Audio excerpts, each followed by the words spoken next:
The first hours of a new year often carry a strange sort of hope, an unspoken promise that whatever the past 12 months held, the next 12 might be kinder. In the small coastal town of Cohasset, just south of Boston, the Walshe home glowed with that same quiet optimism as midnight approached.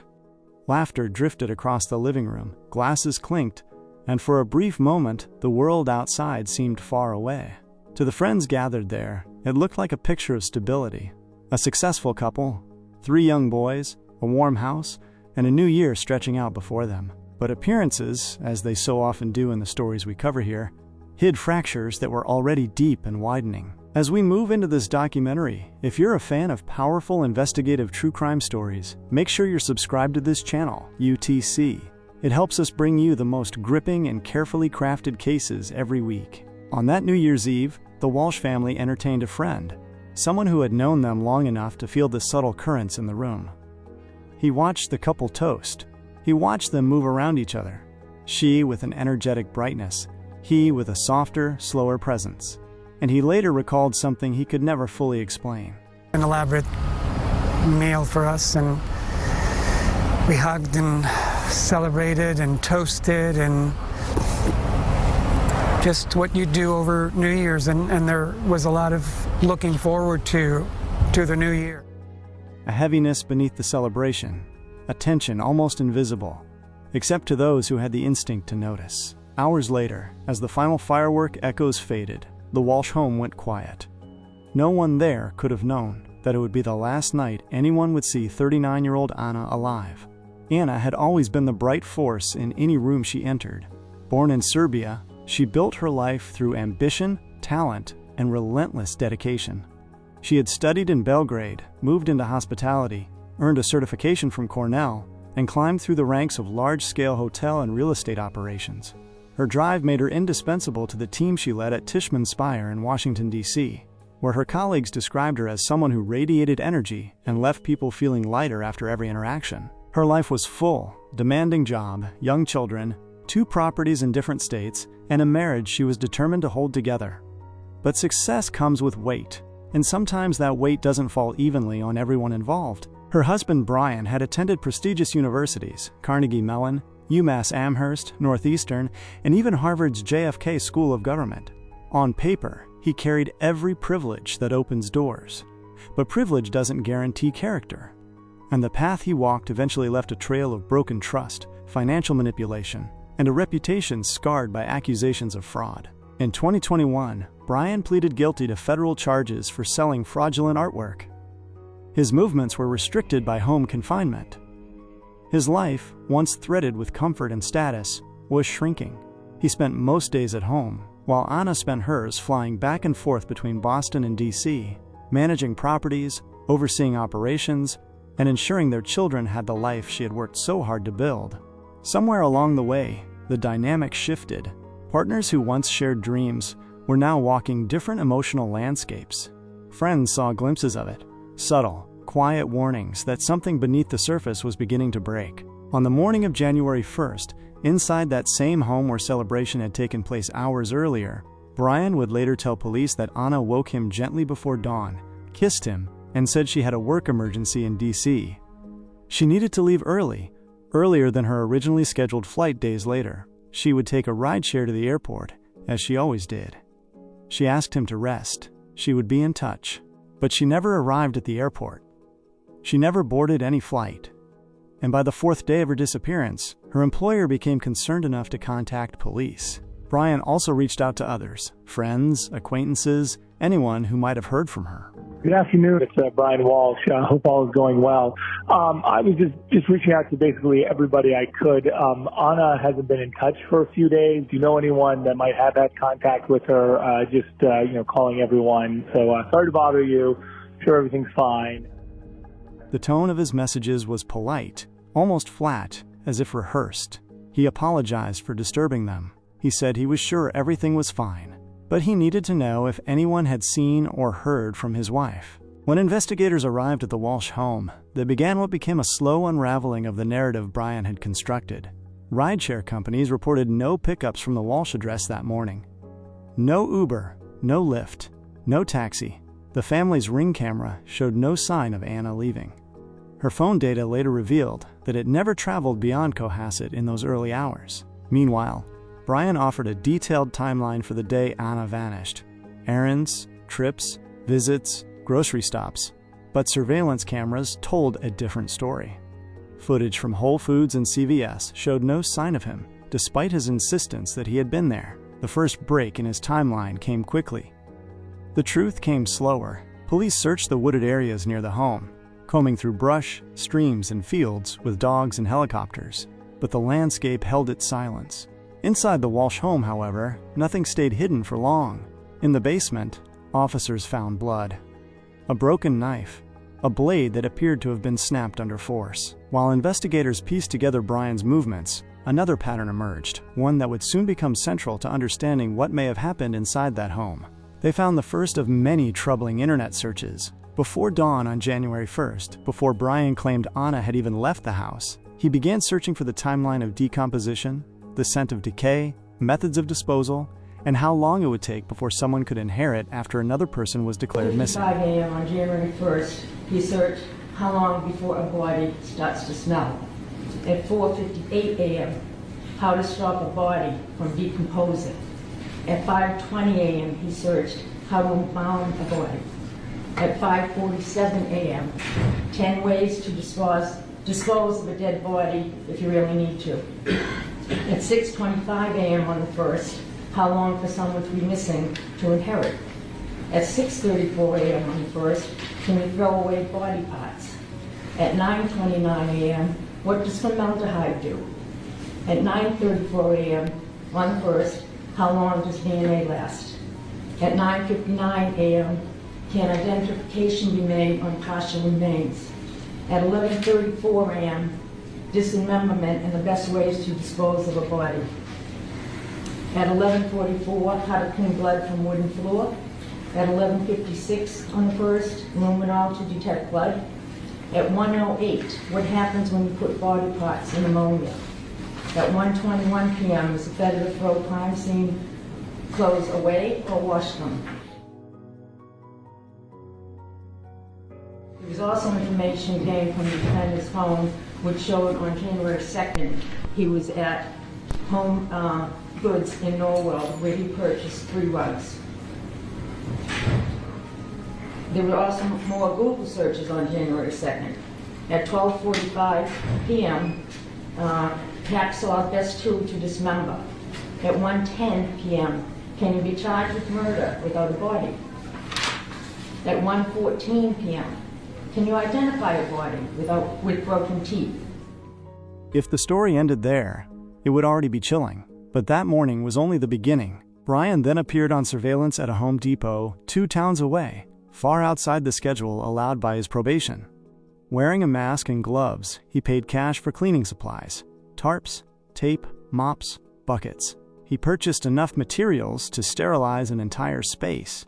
This was the day after he claimed Ana had taken a rideshare to the airport. He returned home with those supplies, and police would later find items matching those exact purchases discarded in dumpsters miles away. Investigators widened their search radius, eventually locating trash bags from a transfer station filled with bloody towels, a hacksaw, a hatchet, cloth, and materials stained in ways that would later be linked to the Walshe family.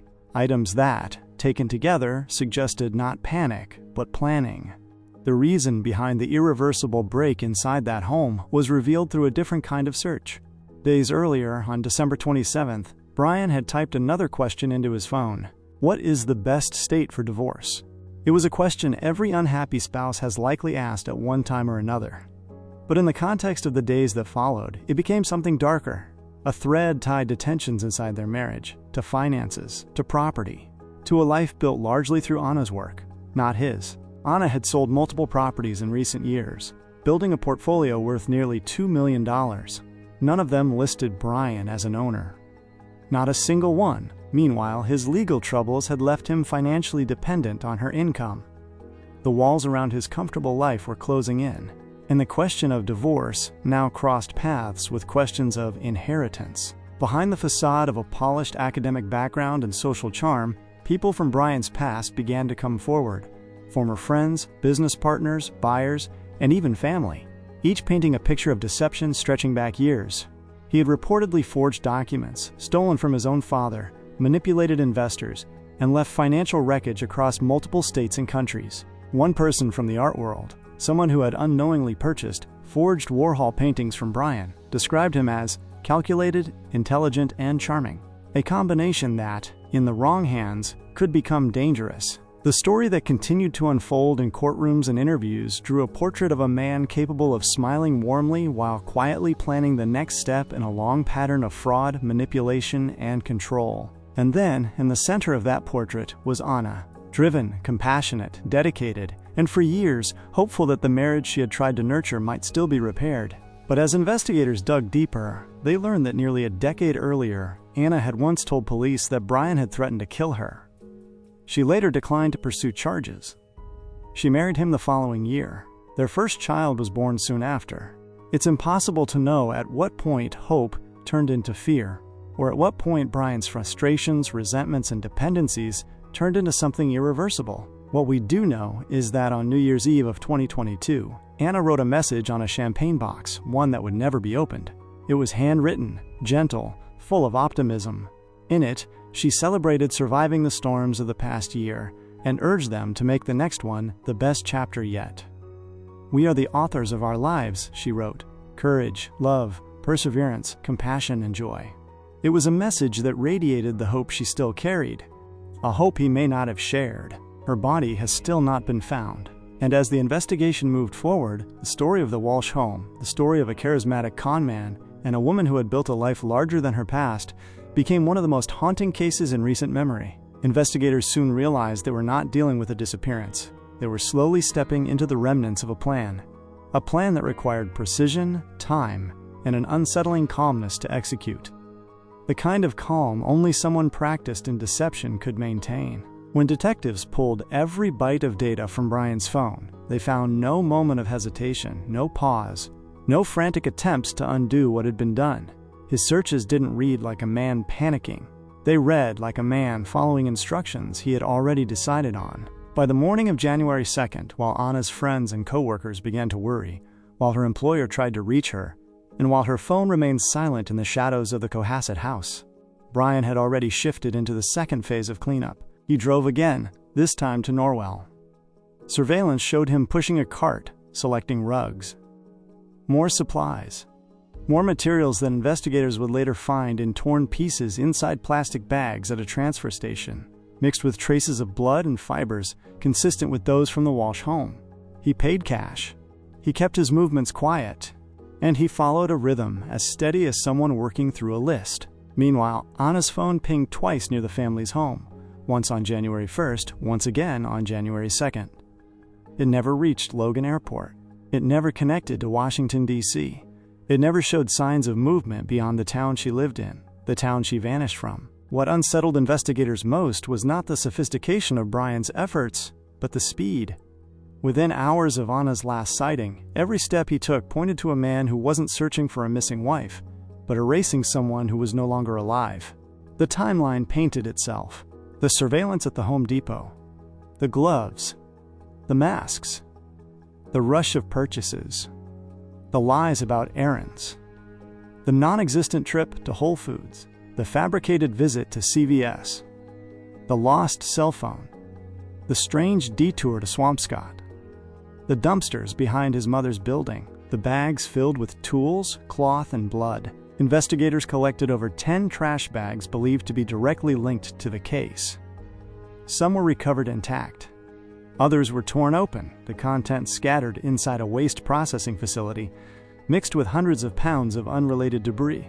Among those fragments was a hacksaw with traces of blood, a hatchet, a pair of heavy-duty gloves, a rug, towels soaked in a reddish-brown stain, items cut apart, items burned, items that bore the unmistakable sign of an attempt to make someone disappear without a trace. But as investigators examined each piece, one question continued to echo. Why? Why would a man risk everything? Why would someone annihilate the very person who built and protected the life he benefited from? Why erase the woman who carried their children and carried their entire world? The deeper investigators went, the clearer the darker layers of this marriage became. layers that were carefully hidden behind holiday photos, corporate events, and carefully crafted social media posts. Ana had been photographed without her wedding ring several times during the last months of 2022. She shared images from work events, book signings, restaurant outings in DC, but the ring finger remained bare, subtle, easily missed but meaningful. Friends noticed. Some had asked. She didn't answer directly. She had asked her mother to visit her from Serbia, urgently. "Come tomorrow," she wrote in late December. A short, raw text, not the kind of message someone sends lightly, not the kind sent from comfort. Behind the scenes, Ana had been juggling more than her career and her home life. She was managing Brian's legal troubles. She supported him through years of federal charges. She attended court hearings. She handled finances. She paid expenses. She lifted and lifted and lifted until friends believed she had little left to give. At the same time, Brian's relationship with his own family had fractured beyond repair. His father's will left him nothing, and for a man drowning in debt, that loss became a catalyst. He contested the will. He accused relatives of forgery. He tried, unsuccessfully, to seize a portion of the estate. He believed he was owed something, by someone, anyone, and when that failed, he grew angrier. The FBI noted that much of Brian's life was built on an illusion, one held up with lies, fraud, manipulation, and the charm of someone who knew how to appear trustworthy. And Ana? She was the opposite. Honest, determined, hardworking. Her success was earned, her reputation built on authenticity. Her career soared, while his reputation disintegrated. Somewhere inside that imbalance, resentment grew, and resentment, left unchecked, becomes dangerous. On December 27th, just 5 days before Ana's disappearance, Brian searched, "What's the best state for divorce?" Divorce, not reconciliation. Divorce, not therapy. Divorce, not co-parenting. But he didn't file paperwork. He didn't make an appointment. He didn't have a conversation. Instead, on January 1st at 4:55 a.m., before sunrise, before the house had fully settled into the quiet of a new year, he began searching how to conceal a body long before reporting Ana missing. Investigators believe that whatever happened inside that house began before she ever had a chance to get dressed for the alleged airport trip. By the time the sun rose, the outcome had already been decided. As detectives pieced the evidence together, they also uncovered something that brought the case into sharper, more devastating focus. A report filed by Ana herself nearly a decade earlier. In 2014, she contacted police in Washington, D.C. She told them that Brian had threatened to kill her and a friend. She sounded frightened.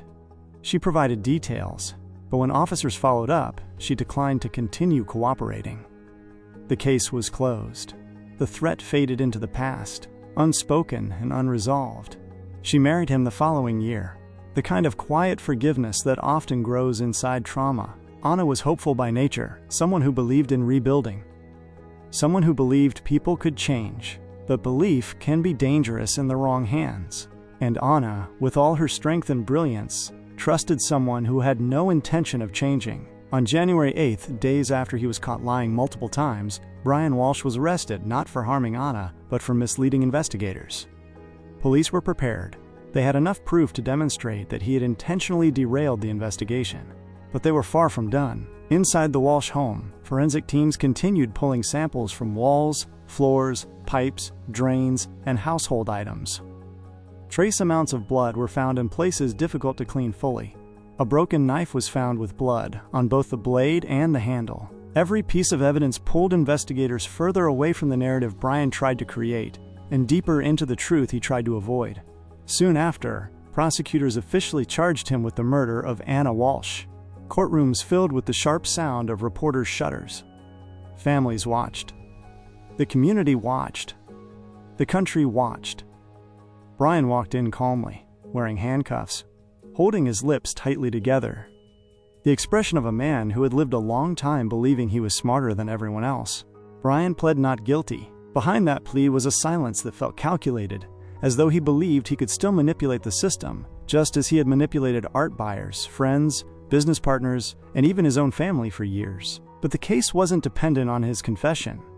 It was built piece by piece, hour by hour, search by search, There is a particular kind of tragedy in cases like this, where a woman spends her life trying to overcome the residue of a difficult past, builds a new reality through sacrifice, holds together a family, endures more than she ever should have had to, and is ultimately betrayed by the very person she believed she was helping. Ana's last written message, left quietly on that unopened champagne box, captured a truth she never realized would become her final words to him. We are the authors of our lives. She believed that. She lived by it. She worked by it. She built a future for her children, with that belief at the center of everything she did. But someone else picked up the pen in the final chapter. Ana never got to write the ending she deserved. To this day, her body has never been found. The search continues. Her children are in protective custody, with families willing to keep them together. Friends still post her photos, her smile, her words. Her colleagues remember her intensity, her kindness, her work ethic, her generosity. But the truth remains. The person who claimed to love her, who claimed to cherish her, who benefited from every sacrifice she made, now stands accused of taking her life with a level of deliberation that still chills investigators. As this case moves toward trial, one thing is clear. Ana's story, once filled with hope and momentum, now stands as a reminder of how deception, resentment, and hidden violence can live quietly behind the walls of a seemingly perfect home. And for Ana, who built her life through courage, perseverance, compassion, and joy, her story now demands justice. Thank you for watching Unsolved True Crimes. If you've made it this far into the documentary, make sure you're subscribed to the channel. It helps us continue bringing these powerful cases to light. And as always, stay safe, stay aware, and we'll see you in the next episode.